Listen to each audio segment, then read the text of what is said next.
बिस्मिल्लाहिर्रहमानिर्रहीम, अस्सलाम वालेकुम। जैक टीवी की ख़ुसूसी नशरियात इलेक्शन 2024 के programme let's ask with KR के साथ मैं हूँ आपका मेज़बान काशिफ रफ़ी। और आज की मेरी मेहमान शख्सियत, इनका ताल्लुक़ GDA से है। जनाब मोहम्मद रिजवान राव साहब मेरे साथ स्टूडियो में मौजूद हैं। इनसे जानने की कोशिश करेंगे NA 218 से ये नामज़द हुए हैं, वहाँ के क्या मसाइल हैं, इनका क्या मंशूर है और इनके पास 218 के लिए क्या हल मौजूद है। अस्सलाम वालेकुम भाई, आप खैरियत से हैं? ठीक है सर। सबसे पहले तो अगर आपकी वाबस्तगी सियासी जमात से तो थोड़ा उस बारे में बताइए, और फिर किस तरह से कंटेस्टेंट बने हैं, ये सब थोड़ा बहुत सफ़र बताइए। मेरी वाबस्तगी PTI से वाबस्तगी है आप? ठीक। एक्चुअली मैं कंटेस्ट भी किया रहा था, आदमी बाहर से भी, मैंने फॉर्म मैंने भरा था। मैं कवरिंग कैंडिडेट था, PTI के कवरिंग कैंडिडेट थे आप? ठीक ठीक। तो इंटरव्यू वगैरह भी दिए। हाँ। तो उसके बाद कोई पार्टीज़ में इशू हुए, तो उसके बाद इन्होंने जो है वो ऐसी शराइत रखी जो मेरे ज़मीर को जो है गवारा नहीं हुआ। तो उस चीज़ के लिए मुझे बिल नहीं किया इन्होंने, देख जो दूसरों की शराइत पर वो पूरे उतरे उन्होंने उनको दिया। ठीक है। अच्छा, उसके अलावा PTI से वाबस्तगी आपकी? जी अल्हम्दुलिल्लाह, मैं अभी भी अल्हम्दुलिल्लाह टर्मिनल टाउन का सदर हूँ अभी भी। ठीक है टाउन जी, ठीक हो गया। हैदराबाद की 9 टाउन है जिसमें मैं नंबर टाउन का मैं सदर PTI का। और प्रोफेशनली आप? मैं प्रोफेशनल अल्हम्दुलिल्लाह एडवोकेट हूँ, वकालत करता हूँ। अच्छा। इधर हैदराबाद में एडवोकेसी करते हैं, अल्लाह शुक्र है। वही इनकम अर्निंग वही तरीक़ेकार है नक्स। ठीक हो गया। और फिर ये GDA में जाना ज़ाहिर है कि पूरा टोटल 360 चेंज है। असल में ये ऐसे हुआ कि कुछ यहाँ की पार्टीज़ है वो चाहती हैं कि है ना हमारे सामने मर्द मुकाबिल कोई भी ना आए। अच्छा। है ना, हम अनअपोज आ जाए। हाँ। तो मुकाबले के लिए ना आए, वो ऐसे हार पहन ले और उनको ऐसे ही कोई हार पहना दे। सही। 2-2 4-4 लाख रुपए में परचेज किए उन्होंने कंटेस्ट जो कर रहे हैं। हाँ। हमारे अलावा कैंडिडेट्स हैं। मतलब वो 10 मिनटदार हुए जो देखे हैं? जी हाँ, ये खेले हैं? जी हाँ, जी हाँ, वो बता रहे हैं बाकायदा उन्होंने वो अल्लाह बेहतर जानते हैं उन्होंने डील की है। हाँ। तो किसी की अपनी हिफाजत है, मुफाद तो अल्लाह का। आप ये भी बता दीजिए, क्या आपको भी कोई ऐसी ऑफर या थ्रेड हुई है? थ्रेड तो अल्लाह शुक्र नहीं हुई, ऑफर लोग कहते हैं, पर नहीं नाम है इस किस्म का बंदा ना, मुझे उनको पता है। ये शख्सियत के तौर पे लोग जानते हैं, अल्लाह शुक्र। मैंने पहले भी कंटेस्ट किया था। पहले भी आपने किया था? जी हाँ, PS63 से मैंने किया था, आज़ाद उम्मीदवार था। पहले PS से किया था? जी हाँ, मैंने पहले PS। उसमें क्या आपको उसमें मज़ाहिर है आप तो उसमें वो नहीं कर पाए, जीत नहीं आपको मिल पाई? जीत नहीं पाई, पर मेरा एक सर वन है और मेरी ख्वाहिश भी थी और अल्हम्दुलिल्लाह मैंने देखी भी। 2018 में जैसे मैंने कंटेस्ट किया था, तो मेरी विल थी कि जो नौजवान तबके जो दोस्त हैं या यंग जनरेशन वो सामने आए। मेरा यही नेचर, यही सोच थी और अल्लाह शुक्र मैंने अचीव किया। वो तो कितने कंटेस्टेंट थे PS63 में? उस वक्त 23 थे। जी हाँ, 23 थे। उनमें अल्हम्दुलिल्लाह मेरी 4th पोजीशन बनी थी। चौथे आप थे उसमें रनर के तौर पे? वो हाँ, आप चेक करेंगे तो गूगल पे 2 बेटा करके थे, उनके बाद में वो 4th पोजीशन पे। तो अल्लाह शुक्र है अच्छा रिजल्ट मुझे मिला। और अच्छा, इसको आप आज़ाद भी तो कर सकते थे, तो आप GDA की तरफ क्यों गए? असल में सर GDA में इस वजह से गए कि हमारी जो वो पार्टीज़ की कुछ कमिटमेंट थी कि GDA कभी भी जो है वो कोई सिस्टम था ऐसा कि उन्होंने हमारे जो है यहाँ से हमारे अगेंस्ट या PTI के अगेंस्ट जो है वो कंटेस्ट नहीं किया था। अच्छा। तो उनका ये टोटल यही था कि भाई इधर से कंटेस्ट ही करेंगे। GDA का एक सोच थी, तो उनका कोई कैंडिडेट नहीं था। फिर जब हमारी पार्टी में जब इस किस्म की कुछ मसले मसाइल देखे, तो मेरा एक मेन ये मोटिव था, इंटेंशन थी और है, हमने कंटेस्ट करना है, इनको नया इलेक्शन करना है, नया सिलेक्शन। और विद जो कमज़ोर कैंडिडेट को उन्होंने टिकट दिए PTI की तरफ से, तो वो परचेज सेल हो जाएंगे। तो मैं बैकअप पे, मैं अल्हम्दुलिल्लाह अपने टारगेट पे हूँ अभी और आखिर दम तक रहूँगा। अच्छा, वैसे आपको टिकट PTI नहीं दिया जी, कवरिंग कैंडिडेट? जी हाँ जी। लेकिन जब वहाँ हालात ना बने या उन्होंने आपकी बात ज़रा भी ना रखी तो हम आज़ाद खड़े हो गए, फिर आपने शमूलियत कर ली GDA में। अब आप GDA के पैनल से हैं? अब मैं GDA के पैनल से हूँ। जी हाँ, अब GDA के पैनल से हैं, चलें ठीक हो गया। अच्छा रिजवान साहब, मुझे ये बताइए, ज़ाहिर बड़े बड़े नाम हैं इस हलके के अंदर जो आपके कॉम्पिटिटर हैं। अगर मैं MPM पाकिस्तान जो मिसेस सहार हैं, तारिशा जामोद साहब हैं पीपल्स पार्टी से, और TNP से मोहम्मद उमर चिश्ती हैं, और मैक रफ़ीक है पाकिस्तान मरकज़ में, तो काफ़ी एक लिस्ट है। जी हाँ, जी हाँ। तो आप किस तरह से अपनी मुहिम कर रहे हैं और आपको कैसे अपनी जीत यकीनी दिख रही है? मुझे मेरी यकीन इसलिए यकीन दिख रही है कि इस हलके में जो लोग जो है वो शऊर आ रहा है। पढ़े लिखे लोग हैं, एग्रीकल्चर यूनिवर्सिटी यहाँ पर है, कासमाबाद भी यहाँ पर लगता है, तो माशाल्लाह एजुकेटेड पर्सन है। अब उनको जो आजकल एक समझ लें अवेयरनेस आ रही है थ्रू मीडिया, सोशल मीडिया के थ्रू, उनमें अवेयरनेस आ रही है कि उनको कोई ना कोई अल्टरनेट चाहिए और परमानेंट अल्टरनेट चाहिए। ये ना हो कि बस आ जाए और आप कल चले गए और बस वोट लेना है। तो मैं अपने अल्हम्दुलिल्लाह हल्के में घूमते फिरते भी रहते हैं, चेक भी करते रहते हैं क्या मसले मसाइल है, तो मुझे जेन्युइनली मालूम भी है। और इंशाल्लाह हम जो है वो अपने हल्के के लिए, अल्लाह बड़ा, अल्लाह कामयाबी देने वाला, इंसान का काम होता है मेहनत करना, जद्दोजहद करना, रिजल्ट अल्लाह की ज़ात है। ठीक है, चले अब मसाइल पे बात कर लेते हैं। तो आपको क्या मसाइल 218 में नज़र आते हैं कि एक तो वो मसाइल और दूसरा हल उनका, ये बताइए पहले फिर आगे देखें। मैंने 218 में मेन जो है वो पानी के इशू में देखें, वाटर सप्लाई नहीं है कहीं पे भी। ओवरऑल आप परचेज़ करके वो ड्रिंक कर रहे हैं। ये ड्रिंक माफिया आप कराची में भी देखा होगा आपने, वो अपना समझ लें हैदराबाद में वो पैदा किया जा रहा है। अब आगे चल के जो फिल्टर प्लांट लगे हुए हैं ये बंद कर दिए जाएंगे, कॉम्पिटेंट अथॉरिटीज़ इनको जो है वो बंद करेंगी, फिर वो अपने कंटेनर के ज़रिए सेल करेंगे। तो ये इन फ्यूचर ये होने वाला है। तो पानी का मसला मेन, हेपेटाइटिस सी बी आम हो गया, अब तो इसके लिए तो कोई कहने की ज़रूरत ही नहीं है आपको। इधर पॉपुलेशन की जो वो भरमार है, कचरा यहाँ कोई उठाने वाला नहीं है, सब चीज़ वो थाना कल्चर आपके सामने देख सकते हैं। हॉस्पिटल यहाँ कोई सही नहीं है, प्राइवेट सिविल गवर्नमेंट हॉस्पिटल में जाते हैं वो प्राइवेट भेज देते हैं। स्कूल का यहाँ कोई चेक एंड बैलेंस नहीं है। अच्छा, आप क्योंकि हम ये कासमाबाद से टंडो जाम तक की ये सीट है, तो आपकी रिहाइश भी जो है वो टंडो जाम की है। तो अगर हम थोड़ी सी बात उस हल्के की तरफ से के उस साइड की कर लेते हैं, टंडो जाम की तरफ की, जी तो वहाँ पर आपको जनरली क्या मसाइल नज़र आते हैं? जनरली सब उधर काफ़ी मसले हैं। सबसे पहले तो आप जैसे टंडो जाम आप यहाँ से हैदराबाद से जाएंगे तो सबसे पहले मसला आपको मिलेगा उधर टूल का। आप ऐसे इंटर होंगे तो आपको वेलकम करेगा टूल का मसला। आपको वो परेशान करेंगे, विद फैमिली होंगे तब भी और आप सिंगल होंगे तब भी। पैसे हमको देने पड़ेंगे। पैसे देने पड़ेंगे, वो टैक्स नहीं है जो वो ले रहे हैं। पाकिस्तान के कानून के अंदर किसी में भी इतना टैक्स नहीं है जो वो ले रहे हैं। अच्छा, आप एज पर ला कानून हमें दिखा दें, हम देने के लिए तैयार हैं टंडो जाम वाले। सही है। सुप्रीम कोर्ट ने ऑर्डर किया था 15 रुपये दिन टंडो जाम वालों से लेने का, पर उन्होंने वो भी 10 रुपये, इन्होंने वो 10 की जगह वो भी 15 कर दिया। वो भी अगर एज पर ना देखा जाए तो वो कंटेम्प्ट ऑफ कोर्ट में आता है। हैदराबाद से अगर कोई टंडो जाम जा रहा है तो उसे 15 रुपये देने थे। 10 रुपये, 10 रुपये। जी हाँ जो सुप्रीम कोर्ट की जजमेंट है साहब। ठीक। पर इन्होंने वो भी 15 रुपये कर दिया, कंटेम्प्ट ऑफ कोर्ट में आता है एज पर ला। चले वो 15 रुपये भी दे रहे हैं तो उसके बावजूद ये क्या करते हैं कि भाई वो एज है वो टू इंतजामिया, पर वो ऐसे डील करते हैं जैसे एक्साइज पुलिस हो या ट्रैफिक पुलिस हो कि भाई आपकी गाड़ी ये कागज़ आपके नाम पे क्यों है। वो कहते हैं आप टंडो जाम के नहीं है, आप क्योंकि आपकी गाड़ी आपके टंडो जाम के एड्रेस में नहीं है। अब हर बंदा तो परचेज करके नहीं चला सकता, वो किसी ड्राइवर होते हैं, कोई किसी को रेंट पे दी होती है। तो ये परेशानी आपको पहले टंडो जाम में वेलकम करेगी। सही है। और वहाँ इस टाइप के बंदे कि वो आप उनसे कोई उम्मीद नहीं रखें। अच्छा, आपके साथ कोई भी प्रॉब्लम हो सकती है। उधर सही है। कैमरास लगे हुए हैं और उस हाथ का जो माशाल्लाह पुलिस स्टेशन लगता है।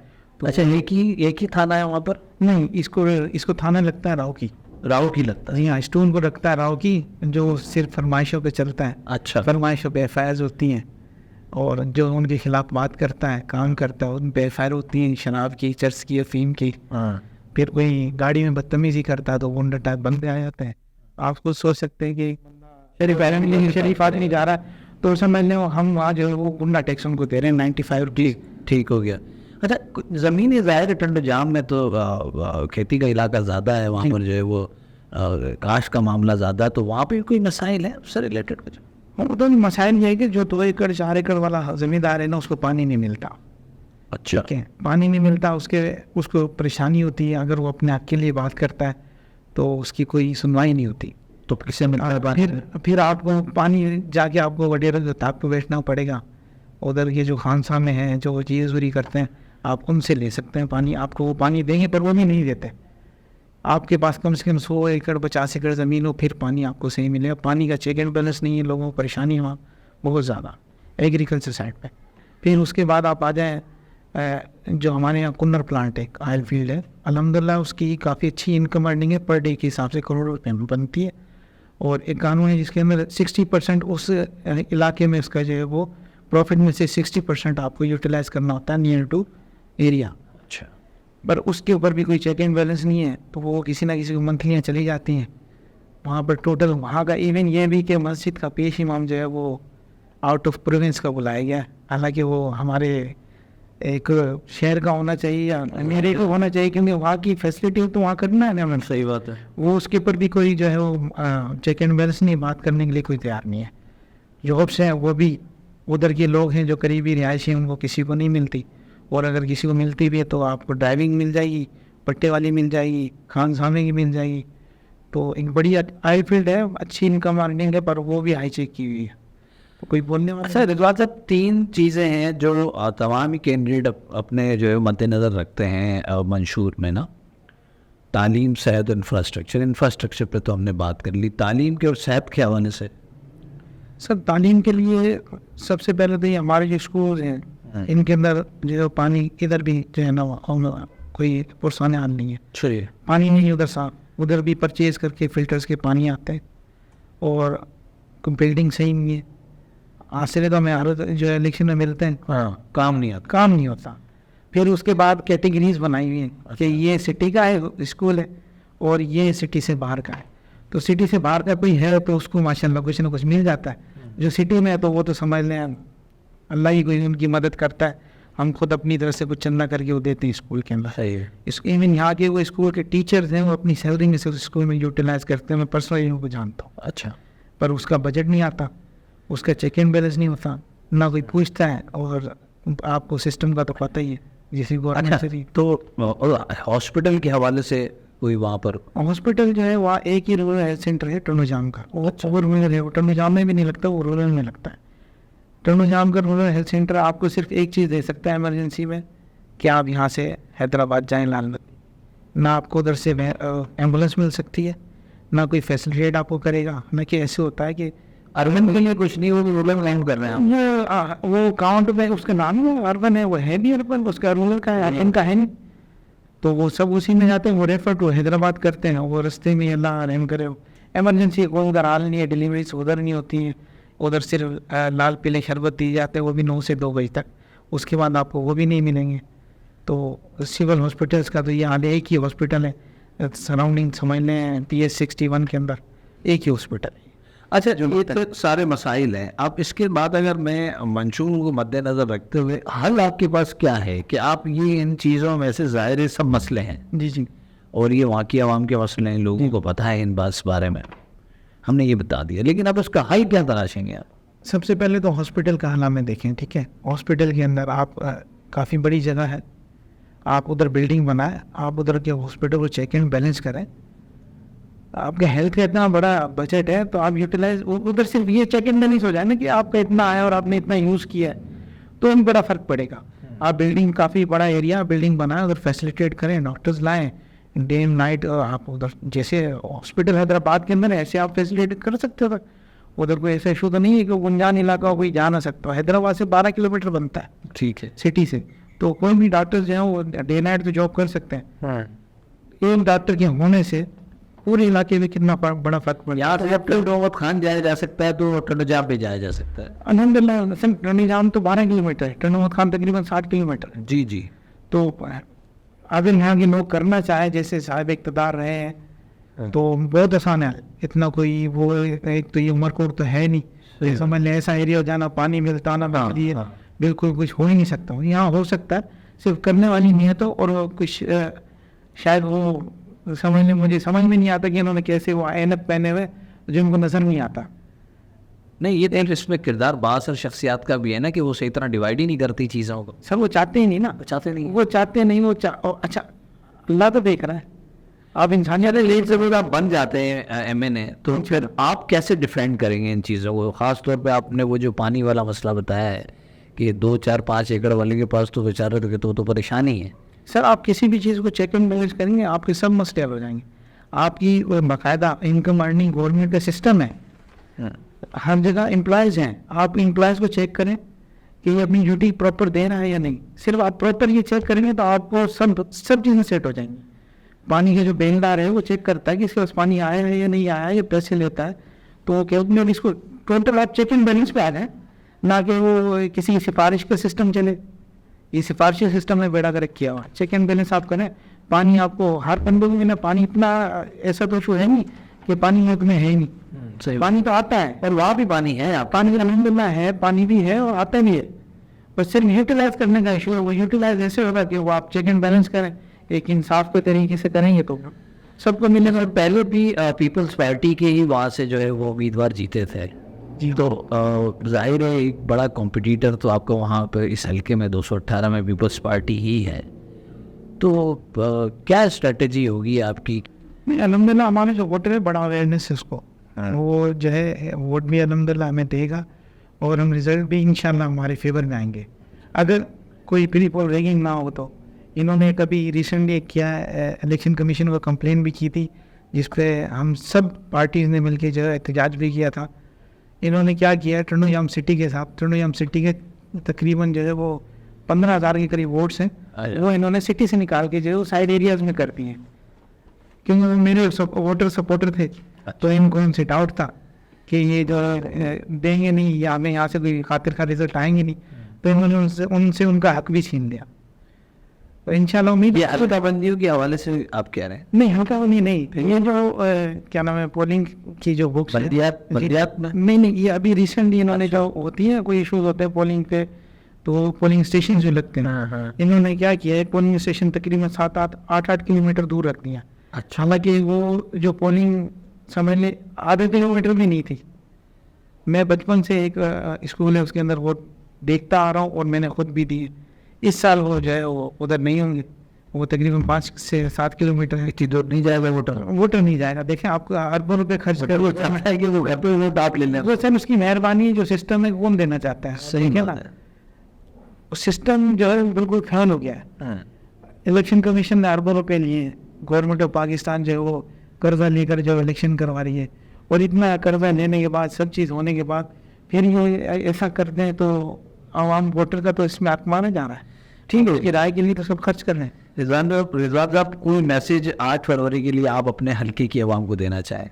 मैं 8 फरवरी के लिए अपने हल्के की आवाम को ये कहूँगा, अल्हम्दुलिल्लाह, अल्लाह शुक्र है, अल्लाह ने आप सबको शऊर दिया है, सोशल मीडिया से भी आप देख रहे हैं शऊर आ रहा है। तो 8 फरवरी को NA 218 पे स्टार को वोट देकर कामयाब करें, और ख़ुद भी दें और दूसरे दोस्त यारों को। उनका इंतखाबी निशान भी बता दीजिए। मेरा इंतखाबी निशान है स्टार, सितारा। जी तो नादिर, मेरे साथ मौजूद थे मोहम्मद रिजवान राव साहब, NA 218 के जो है वो नामजद उम्मीदवार हैं और GDA से इनका ताल्लुक़ है। तो अगर आपको इनका मंशूर, इनकी बात, इनका मैसेज समझ आया तो ज़रूर वोट दीजिए, या जिसका भी मंशूर आपको समझ आता है उसे वोट दीजिए, लेकिन वोट ज़रूर दीजिए। 8 फरवरी को अपने घर से बाहर ज़रूर निकलिए। अपने प्यारों का बहुत ख्याल रखिए। देखते रहिए जैब्स TV।